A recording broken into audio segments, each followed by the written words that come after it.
कक्षा 11 संस्कृत गद्य खंड के अंतर्गत महाकवि बाणभट्ट विरचित कादंबरी कथा से उद्धृत चंद्रापीड कथा के अंतर्गत अगला गद्य खंड। असावपि पापः क्रमेण शाखान्तरैः संचरणमाणः कोटरद्वारमागत्य भुजङ्गभोगभीषणं वां बाहुं प्रसार्य तातम् आकृष्य अवगतासुम् अकरोत्।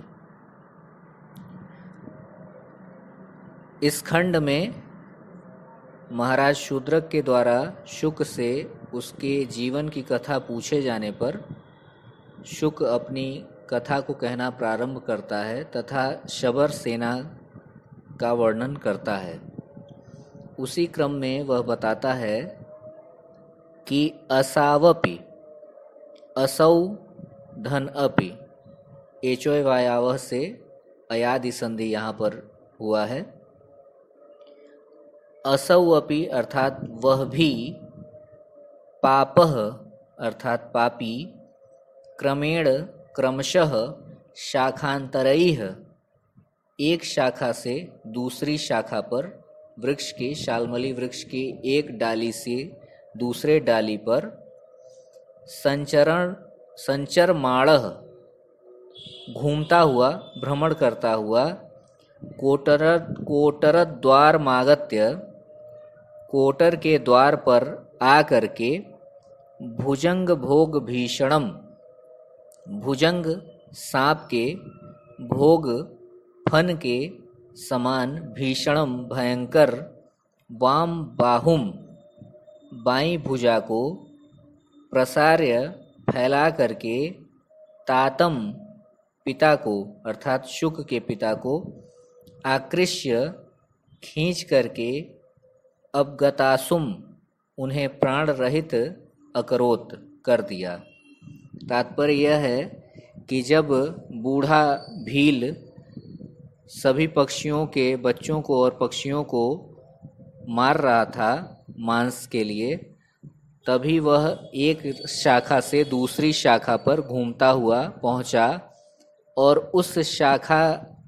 पर वह पहुंच गया जहां पर शुक अपने पिता के साथ खोखले में निवास करता था। उसी समय उस बूढ़े भील ने अपनी सर्प के समान भयंकर भुजा, बाईं भुजा को फैला करके शुक के पिता को खोखले में से खींच लिया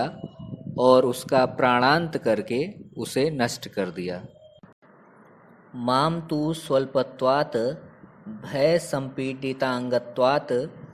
सावशेषत्वात् आयुषः पक्ष संपुटांतर्गतं नालक्ष्यत। अर्थात माम तु मुझे तो, स्वल्पत्वात् अत्यंत छोटा होने के कारण, आकार में, आकृति में बहुत छोटा होने के कारण, भय संपीडितांगत्वात् भय के कारण, संपीडित अंगत्वात् सिकुड़े हुए अंगों के कारण,